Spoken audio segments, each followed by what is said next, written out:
Welcome to Face to Face. This is a show about change and about what's next. It's a show that wants to ask questions, peel back the layers of our average everyday experience, and go beyond scratching the surface. We interview amazing people with incredible ideas and stories who have done wild, weird, and wonderful things. Remember that imagination shared creates collaboration, and collaboration creates community, and community inspires social change. I'm David Peck, and this is Face to Face.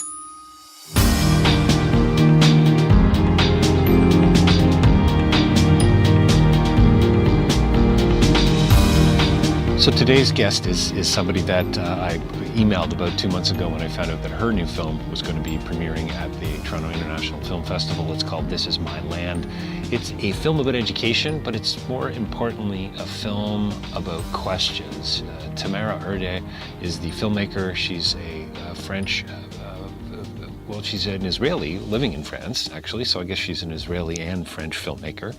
And she goes in and she has visited Palestinian schools, Israeli schools, to show the differences and the distinctions between what's going on there and how history is being taught. And once again, an incredibly compelling film. It's interesting, it's historical, helping to kind of unpack a little bit of what's going on in the Middle East. And one of the characters, one of the people who's interviewed in the film that Tamara speaks to says, quote, "We know the Middle East has many surprises," close quote. And I think most of us could agree. Hope you enjoyed the interview. Tamara Erde, look for a couple more TIFF podcasts coming up for me in the next couple of weeks, and we will see you soon. Well, welcome to Face to Face, and we are at the Toronto International Film Festival today with Tamara Erde, documentarian from Paris. Thank you so much for joining us. Thank you. Yeah, we have a few minutes. We don't have normally I have about 30 to 40 minutes for my interviews, but today we have 15, so we're going to have to get right talk to really it. quickly. Yes. So I guess clearly, This Is My Land. Is this your debut at TIFF? With your film? This is the first film that you've had at the Toronto International Film Festival. Congratulations. And thank you for the film. I've seen it now, and very compelling. A little unsettling, actually. I'm a philosopher. I'm all about asking questions. I think your film is a film about, you're asking questions about asking questions, if that makes sense. Yes, it's a very good definition. Yeah, so somebody in the film, I think it was the tour guide, talked about, the quote is, "We've created a mechanism to distance ourselves from the real questions." Mm-hmm. And that was Hein Megira, I think, the tour guide in the film. Can you talk a little bit about that, this block, and also maybe talk about how it took you so long to ask the questions that you had to ask, the doubts that you had? Yeah. So the block, I think that the way he sees it and the way certain people in Israel sees it is that we've effectively, as a society in Israel, we've created some mechanisms that are related to agony, to dead soldiers, to the terrorist attacks, etc., to the Holocaust, to all these very, of course, traumatic things that we have passed and we are still passing, of course, and I mean, no one puts it in question.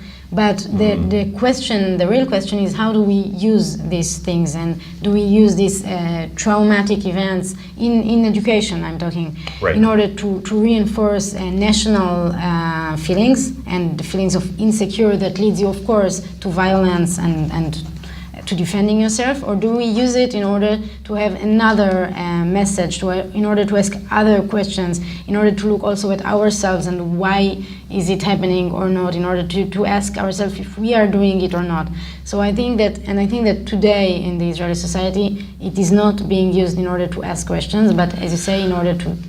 You kind of paint kind of a bleak picture in a way when you start the film out with the silence on the phone call. The question that you're asking remains unanswered, and then the young students that you film in class talking about their futures. It looks really dark. I mean, things are going to remain the same. We're going to continue to do the things we're doing the way we're doing them. Say these young teenagers, I guess they are young boys mostly, actually. Yes. And I thought it was interesting. The young woman that spoke up said, "Well, hang on a second here. We need to look at this a little differently." Do you find that women are a little more empowered when it comes to asking better questions? I don't know. I would love them to have. I think that, of course, it depends. You have both men and Sure. women who think differently. I think maybe that the fact that in Israel, at least, it's the men who have a more important role in the army naturally. Maybe it makes women a bit more free to think otherwise. But Because the women in your film are very strong characters, all of them. Even in the classroom setting, watching them teach, watching them challenge others. It's pretty interesting to me that I grew up in a fairly religious Christian setting, and so the men supposedly were always in charge, but really it was the women behind the scenes. Yes. You know, I would imagine it's very similar. Yes, I really appreciated all the women teachers in the film. Of course, the men as well, but I think that there are very important voices of women to be heard in these two societies. And I think that, sadly enough, in the last couple of years, we are seeing that since religion is becoming more and more strong, then women are being less and less in the front, and we see it. I see it in the Israeli society from very close. I hear it from friends about the Palestinian society as well, and I think that it's a real shame because women can make the difference in these two societies. Absolutely.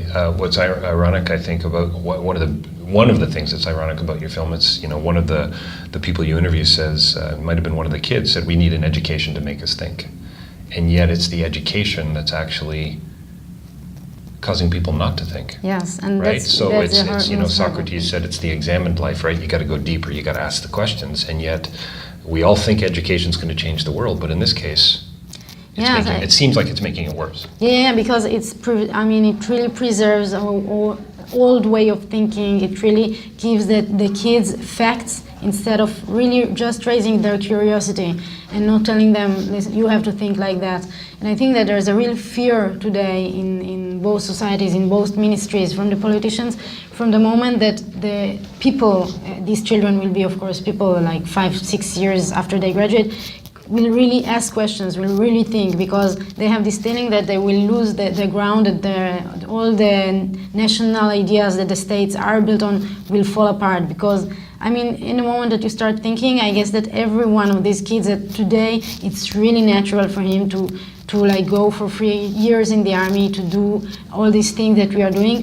If he starts thinking, he might have questions about it, he might have doubts about it. And I think that it is the most important for these societies to exist, because looking at, for example, at the Israeli society in which I grew up, I think that in the day that there will be peace, and I truly hope so that it will arrive, indeed. I think we will face very serious problems, because the whole, I mean, now I'm not talking about against the Palestinians, but the society inside itself is so constructed on this unification around the ideas of war, of menaces, that the day that there will be peace, I guess that we will need to start building something from anew. So you're a storyteller, filmmaker, you've got to be a storyteller, and one of the women that you interviewed talked about national narratives, and she was talking about them in a negative way, which you do too, I think, in the film. So does the story just have to change? So storytelling is clearly important. That's what's going to change my kids, the stories that I tell them, the teachers, the stories that the teachers tell them, and so on. Is it a whole new story, or is it a story that has a footnote or two about the other? You know, I thought, you know, when you were commenting about, you know, preserving our old way of thinking, where do relationships fit into this? Where does the other understanding of the other fit in? Exactly. No, I don't think that we should reinvent our history. The history also, I mean, it's not that the whole history is wrong or that everything that we are being taught is wrong. All these events, of course, they happened. But as I said, it's how we use them. It's in what context do we place them. And as you say very nicely, also how do we look at the other? Because today we just don't look at the other. It really doesn't exist. And the other narrative in both sides doesn't exist. And I think that the most important thing, and again, it doesn't mean that you need to accept the other narrative. It doesn't mean you need to adopt it, but you need to know it. It's one of the things that really struck me about, I love some of the characters in your film. Zaid Kadash, the teacher, the Palestinian teacher, wonderful man from what I can tell. I mean, delightful smile, and he's dancing, and he's got this really interesting technique for teaching. He's breaking walls down, I think, within his classroom, and yet the film ends and it seems like he's building them up again. This beautiful man with this wonderful smile who's basically saying we need to protect ourselves. Don't think about the other, think only about yourself. How does that happen? How does that happen? And I mean, obviously living in this country and so on, not having that kind of hatred or that kind of division, really, I think a lot of us have a tough time coming to terms with that kind of separation. Yes. That kind of, reaction, you know? Yes, one of the ideas that I wanted to show in the film is that the initial people, the teachers, the students, they are all ready to do it in a different way. I think that there's this seed, this wish exists, and as you said, Ziad, in the beginning, the kids, but I think that the systems, the political situation, society, I mean, these people, and as he says, every day, every morning, the kids, they are living all this, I mean, they see their parents being imprisoned every day, they see the soldiers every afternoon that they go back to their house. They are living through, and of course also from the other side, I mean, it's really a dual thing, but they are living such a horrible reality that I think that with all the good intentions and the good ideas, there are some days, and I don't think that it's something linear. I think that he can have moments in which you will be in a certain way and other moments in which you will be differently.